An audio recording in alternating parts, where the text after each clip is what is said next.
Hello and welcome, it's Andy here and this is Talking Really on a Monday morning, the 6th of October. It's a lovely sunny day here, 14 degrees, but it feels warmer and yes, it looks like if it's going to be a sunny week then it will be quite nice. But yeah, we're already October, coming up to obviously winter time very soon, and of course it will get colder. Now, the big news in the last week or two has been the digital ID thing, the petition, and of course the contempt that they show. The government have said, tough titties, we're going to do it anyway. So, no discussion, no parliamentary committee, no nothing. Just nearly 3 million people have said no, we don't want it, and the government said, well, tough, because we're going to do it anyway. It's all very much, I would say, a psyop, because having heard from several people, and I'm going to show you several videos which sort of support my evidence. This bill that's going through at the moment, the Children's Wellbeing in Schools bill. So now I'm kind of understanding now. Obviously, I've signed these petitions. So I'm going to put the petition link in the description of this video. So please go and sign it. And you can also go to change.org and sign their petition there as well. This is, in a nutshell, a children's digital ID. That is what this government wants. What's happening now is, they want a QR code for every child, and non-compliance by the parent or parents will lead to serious legal consequences, and there'll be other punishments in place for that. So it's basically you have to comply for this or comply to this, or you're going to suffer severe consequences. They want to put every single bit of family life onto the child's digital ID, your child's digital ID, and it will be your relationship status. It will be whether you're at work and what work you do, or if you're on benefits and what type of benefits you're on, if you're in a council house or a private house. Every single piece of your family life is going to be on this ID for the child. Now, this is a massive breach of privacy, and I can see why Reform were not backing down and they didn't vote for it. But of course, Labour stood there trying to tell you all that Reform aren't voting for this because they don't care about the safety of children. They don't want to secure the safety of children. They're not voting for it. They are trying to stop the invasion of privacy. They are on your side, Reform, not Labour. Labour just wants to know everything about you. And now this is on under the umbrella safeguarding and services. So I am urging everyone, please go and sign this. This should have so many more signatures than it does now. This has already gone through the Commons and it is now in the House of Lords. It yet has to come back to the House of Commons, but this is where you can stop it. People power. People need to sign this, share it everywhere to get this signed, because it's not just your children's future and my children's future at risk here.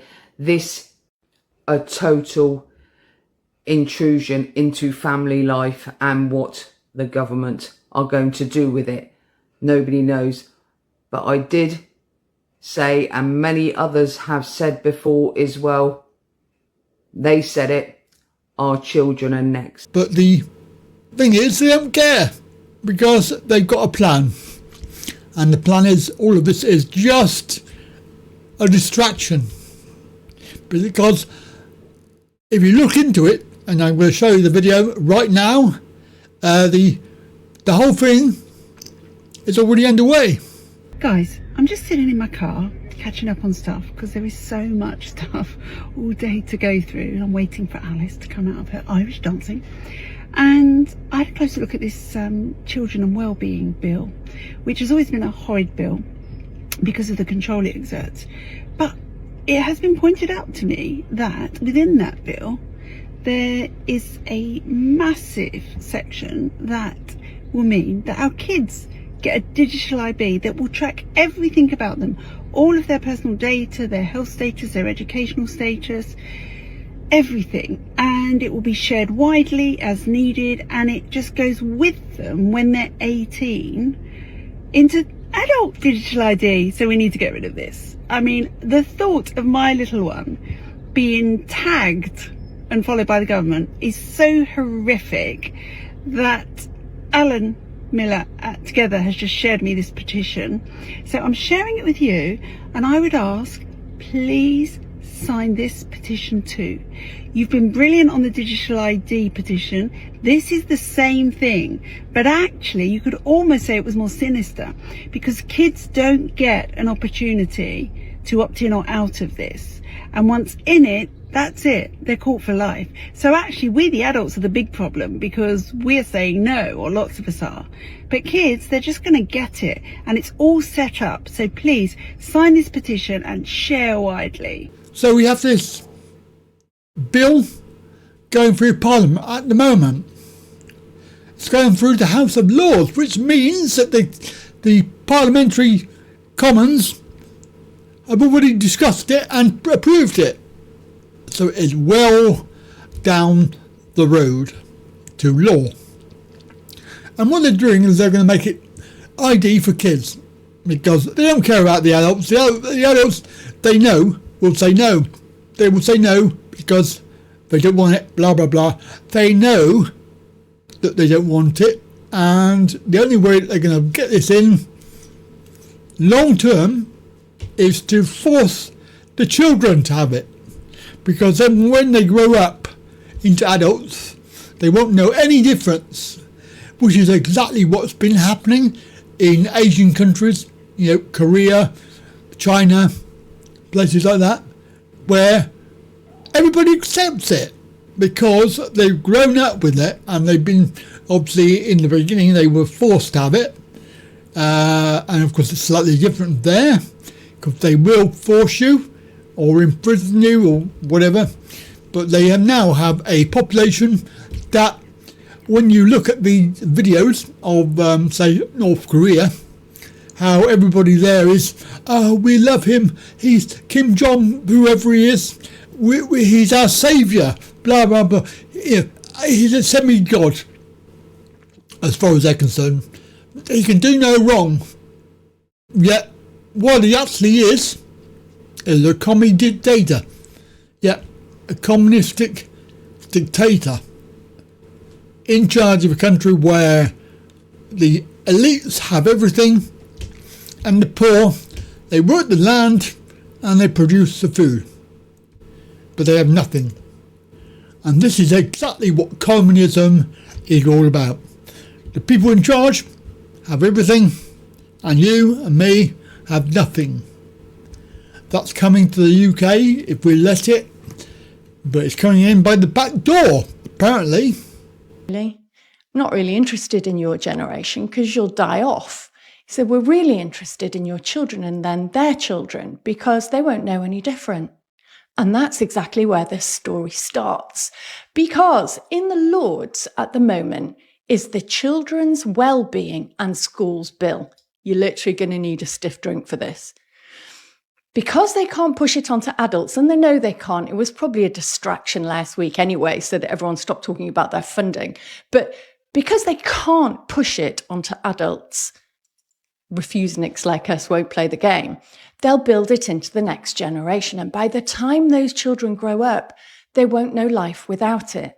See, the government has pledged to introduce a register of children not in school. And you can see why this is important. At the COVID inquiry, we've just heard that there are over 500 children missing in this country, literally just missing from hotel accommodation. What? Home education, of course, should be reasonably checked up on. And for those children at risk who are already in specialised child protection circumstances, parents would need local authority consent to take them out of school. I can absolutely see why that's important. Of course, we should do that. But here's the problem. Buried in this bill, it says, improve data sharing across services with a single unique identifier. Oh, and linked to that, the bill does the following. It creates a consistent identifier, an ID number, if you will, used across all schools, home education, child welfare, safeguarding, to follow a child through these systems with no clear end date, meaning it may be with them for life, not just through school, dictating their reputations, decisions, and the establishment's opinions of them. It requires parents to hand over prescribed personal data beyond name and address to include sensitive characteristics. What are sensitive characteristics? Well, there's a special category of data that needed to be included. For example, they could decide ethnicity or religion, marital status of parents, depending on what those regulators decide. It imposes duties on education providers, so schools, tutors, childminders, to supply family and child information to local authorities, and it punishes them for non-compliance. It hands wide regulation-making powers to ministers. So the scope of this unique ID can expand later through statutory instruments rather than a full parliamentary debate and a vote. They could simply add whatever they like Ofcom. And the data doesn't stay local. It's designed to flow. Local authorities into central government. With a simple statutory instrument, of course, this could be widened to cross-border sharing, even international sharing. So it, follows them when they go on holiday. I don't know. And the reason I don't know is because there's nothing finite about this bill. It's not about welfare. It's about infrastructure and control. And once a child is tagged, every label, of course, can stick. So a throwaway incident, a teacher's remark, a cultural clash. What if your kid wore a Union Jack dress on Culture Day? Well, all of these could become permanent notes against a child's record. That's how you write off children for life, with a drip feed of small little labels that can't be removed. Now, we have seen this before. Hello, Tony Blair. We remember you. He introduced Contact Point. It was a nationwide child database. And then he even gave interviews where he stated his idea for interventions by government into families could actually happen from birth if there was reason to interfere. What reason to interfere? Anyway, it was scrapped in 2010 after serious concerns were raised about security and, of course, proportionality. Yet it's back, much broader now and much more connected. And when this information falls into the government systems, it's not only tracking them, but won't it also be tracking you? I mean, you're the parent. A marker for social services because your child said in school that they wanted to stop illegal migration, or that they believe in women's spaces when they were only 10. And then, of course, if the parents have views the government doesn't agree with, could it end up with the children even being taken from those parents, particularly in reference to maybe vaccines, perhaps? Who knows where it ends? Because the legislation is not finite and it can be amended by regulators or a minister. The data caught on your child could determine their lives, reputations, success or failure forever. Honestly, it's the most overreaching and horrifying bill I have ever seen. And you've got time to oppose this. It's not a throwaway document either. It's more than 140 pages long, and it gives ministers sweeping new powers. Now, there are privacy groups like Defend Digital Me, the home education networks, and even the Lord's own scrutiny committee have pushed back, saying that the bill is a blank cheque for data collection with too little parliamentary oversight. But the government's already testing the NHS number as a likely ID tag. It's even in the government documents. Despite concerns from the Information Commissioner's Office, who said it risked becoming digital ID through the back door. But unless there are major amendments, the infrastructure to register, track, label every child in Britain is about to be built. And this is the hill to die on. Don't be fobbed off with it's only for vulnerable children, because systems built for the few soon define the life of the many. Ask your MP, where do they stand? Demand hard limits in the bill if there has to be one at all. So sunset clauses to end it at age 16 and delete all content, restrict its purpose, have criminal bans on onward use, parliamentary control of any new data sharing or collecting or usage, a right for parents and young people to view who's accessed their records and why, or do you know what? Better still, just drop it entirely. Because the question becomes, who owns your children? The family or the state? And if you don't set the limit now, the answer will be decided for you. That's today's horror story. They seem to come daily now. There's so much legislation being pumped through that people either don't know about or don't care about. It's truly horrifying. This age of AI and this age of being able to do it just because you can means we must be even more vigilant. However, we have to look at these petitions, and as we know, the big petition was no to digital ID, and it had nearly 3 million and ongoing. It's growing every day, but 3 million. And they've turned around and said no, they're not interested. They're not even interested in discussing it. Now this lady says something slightly different. So how many of you signed the government petition against digital ID? Oh my God, you're going to wish you hadn't done that. Signing that, but that petition, just think about it for a minute. That petition was created on a government fucking website. And you walked straight into that trap by signing the petition. Oh, I'm going to sign a petition. You really think they give an absolute shit about your views? They don't care. All they get from that is your details. They now know everything about you. They know that you are standing against it. You have just given them your details to say that I don't agree. By literally signing that petition, you are signing a contract energetically with them. You have said, I am prepared to give you my details. You have signed that agreement. It's just, when I see those petitions, I just think, no fucking way am I doing anything that's created by the government like that. A petition? So the government are creating a petition against themselves? I don't think so.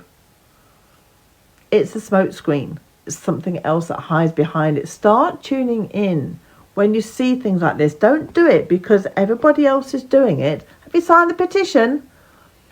Tune in to how this really feels. Really sit with yourself and think, is this the right thing to do? Now, there is something, in actual fact, I just came to mind, that you can test whether this is right for you to do or not. And it's called the sway test. And it's really funny. And I think I've shared it on a video before. You can stand up with your legs slightly bent, close your eyes, put your hand on your heart. And you can do a few test things first by asking, saying your name. For example, I say, my name is Nikki. If it's a correct answer, your body will normally sway forwards. If it's wrong, if I said my name is John, my body will sway backwards. You can try it with lots of different food stuff, thinking, okay, is this food good for me? If it's not, your body will sway backwards. You can actually ask it, is this a good thing for me to do? is signing this petition energetically aligned to me, and see what happens. Start tuning in to what is truly right, what is right and aligned to you, not to the group, not to everybody else. Even if 6 million people have signed it, if it does not feel right to you, do not sign it. Petition works by not complying. That's it. That's how you sign a petition. You sign it with your feet, not your fingers, not with a pen, not with putting in a code, not with tapping on the keyboard. You do it by walking away. As you can hear, it is a case of don't comply. The only way to deal with this is not to do anything at all. Don't protest. Don't sign any petitions. Just don't comply. Now, for a lot of people, that's going to be very, very difficult. And we do have some people on our comment section who think that this is a silly point of view, because they think, well, you're going to be forced to do it, then it must be mandatory. Well, we all know about mandatory. We all know about that. It's not really something you need to take any notice of. You can't make you do anything. You have to want to do it. But they will give you incentives to comply. So you can't do this without it. You can't do that without it. So what do? Well, some people will comply because they want to do it. And we can look back 5 years. People said, well, you can't have this. You can't go on holiday without this particular medical treatment. And people said, well, I want to go on holiday, so I'll have it anyway. They were given donuts, for example. You have a donut, you get a free donut or a free McDonald's if you have the old medical treatment. And people did it. This is how stupid they are. They're gullible and ridiculously stupid. And of course, if you're going to get persuaded that easily, then there is no hope. Now, obviously this situation is not going to change. They are going after the children because they know that this is a long-term goal. Then they're happy to wait. They've been waiting 30, 40, 50 years for this. But they are rushing at the moment. They are rushing through to get to the end because they know people are going to fight it. And in order to get through to the goal of complete control, they need to move ahead. And this is what they're doing. This is why it seems like every day we have something new. So beware, because this is going through the back door.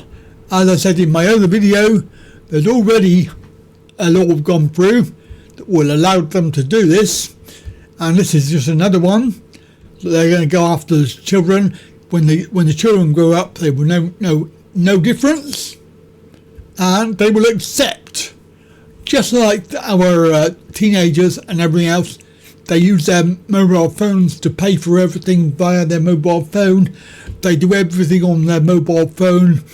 And as older people, we say, what the hell? Why not use cash? Oh no, cash is too inconvenient, blah, blah, blah. Just use your mobile phone. Yeah, that's all well and good until your mobile phone don't work. Or you run out of battery and you need to pay for your food, or the tills are down. Anyway, so yeah, this is going to be an ongoing story. I think it's not going to end very well. I don't think. I think we're going to have to fight a little bit harder. Anyway, yeah, just to say thanks for watching. Don't forget like, share, and what's that other thing? Oh yeah, subscribe, because I'll tell you what, this last current week the stats have not been good for the channel, because we've lost well, minus 2,000 views. I mean, that is a hell of a lot of views not to have. 2,000 views and 8 or 10 subscribers. So obviously people have subscribed, they've made the choice, and now if it's the same people, I don't know, but it's more likely to be, and they've unsubscribed. So that's a deliberate act. You can't be, I don't think you can do it accidentally. You actually have to click on the button to unsubscribe. And to be honest with you, I say it every time, I can't remember the last time that I unsubscribed from some channel. Yes, I can remember the subscription because I do that and it's deliberate. Anyway, I'm gonna leave it there. Comments down below. And of course, I'll see you soon for another video.